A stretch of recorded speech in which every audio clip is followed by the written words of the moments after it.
请听韩语节目。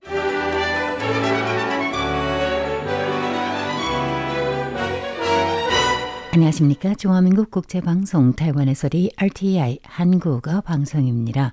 월요일 방송은 간추린 뉴스, 포르모사 문화권, 타이완 한반도 양안관계의 순으로 이어집니다.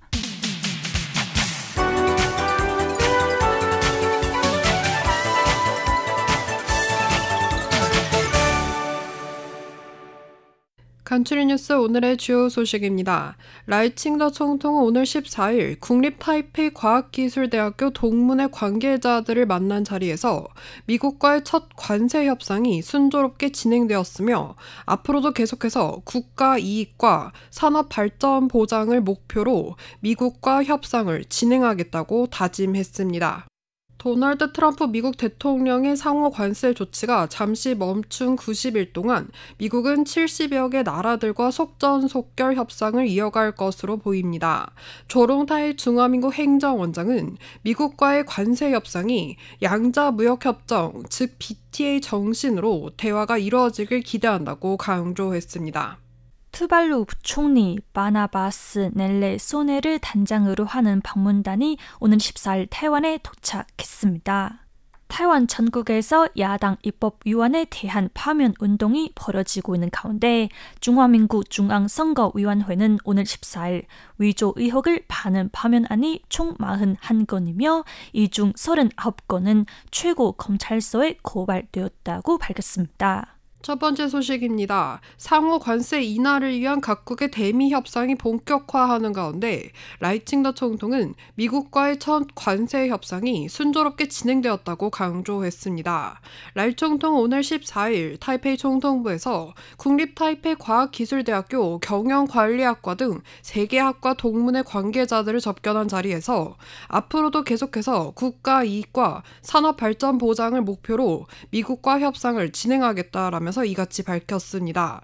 라이 총통은 국제 정세가 워낙 변화무쌍하고 무역 전쟁, 관세 전쟁 등 경제적 리스크에 대비해 타이완은 반드시 한 걸음 진을 치며 나가야만 위기를 기회를 바꾸고 나아가 이러한 흐름에 따라 타이완 경제를 환골탈퇴할 수 있다고 했습니다. 그러면서 미국이 새로운 관세 정책을 발표했을 때에도 타이완 정부는 일찌감치 준비를 시작했으며 현재 미국 정부와 담판은 이미 전개된 상태이고 첫 단계 협상 과정은 순조롭게 진행됐다고 설명했습니다. 이어 타이완 정부는 국가 이익을 확보하고 산업 발전 보장을 목표로 미국과 계속해서 담판을 진행해 나가겠다면서 이번 도전을 다시 한번 타이완의 기회로 전환하여 타이완 플러스 미국이라는 새로운 포석을 깔아두고자 한다고 덧붙였습니다.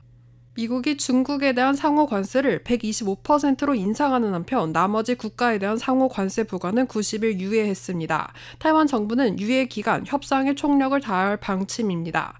조롱타이 중화민국 행정원장은 미국과의 관세 담판이 양자무역협정 정신으로 대화가 이루어지길 기대한다고 강조했습니다. 조 행정원장은 지난 13일 시대뉴스 프로그램에 출연해 짧은 시간 안에 대미 관세율을 0으로 낮추는 건 결코 쉽지 않은 일이며 때문에 미국과의談判 과정은 상당히 길어질 것이라 생각한다라며 이같이 밝혔습니다.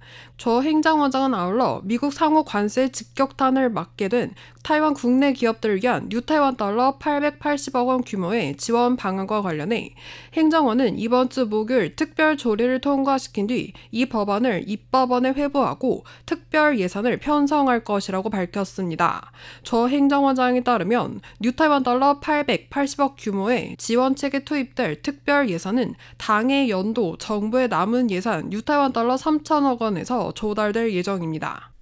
중화민국 외교부는 14일 오전 투발루 부총리 겸 재정 및 경제발전장관 바나바스 넬레 소네가 타이완 정부 초청으로 대표단을 이끌고 14일부터 18일까지 타이완을 방문한다며 이는 넬레 소네 부총리의 취임 후 첫 타이완 방문으로 외교부는 진심 어린 환영을 표한다고 밝혔습니다.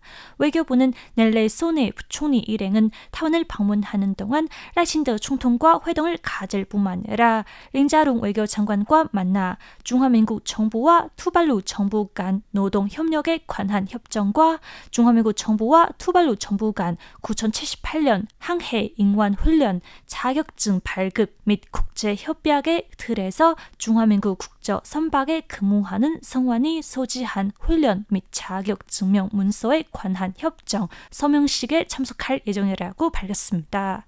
이외에 넬레 소네 부총리 일행은 경제부, 재정부, 재단 법인 국제협력 발전기금회 등 기관을 방문해 관련 의제에 대해 심도 있는 교류 및 논의를 진행할 것이라고 외교부는 덧붙였습니다.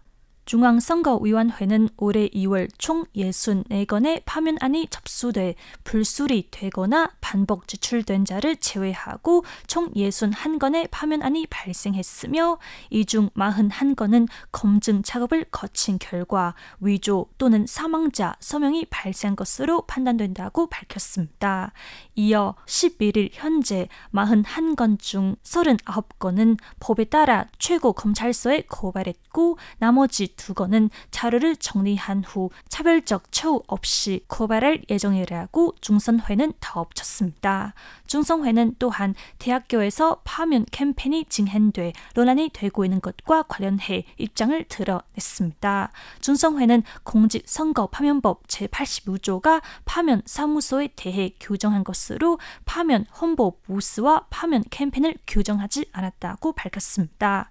그러면서 파면 홍보 부스 또는 관련 캠페인에 적용되는 법률과 자율 규제 등이 대부분은 공직선거파면법과 무관하며 기본교육법이나 대학 자율성, 행정 중립법 등 법률과 관련될 경우 이는 중선회에 관할 법무에 속하지 않는다며 따라서 중선회는 논평은 하지 않겠다고 말했습니다. 4월 14일 월요일 간추리 뉴스를 마치겠습니다. 이상으로 RT 한국어 방송의 진옥순, 소은전홍입니다.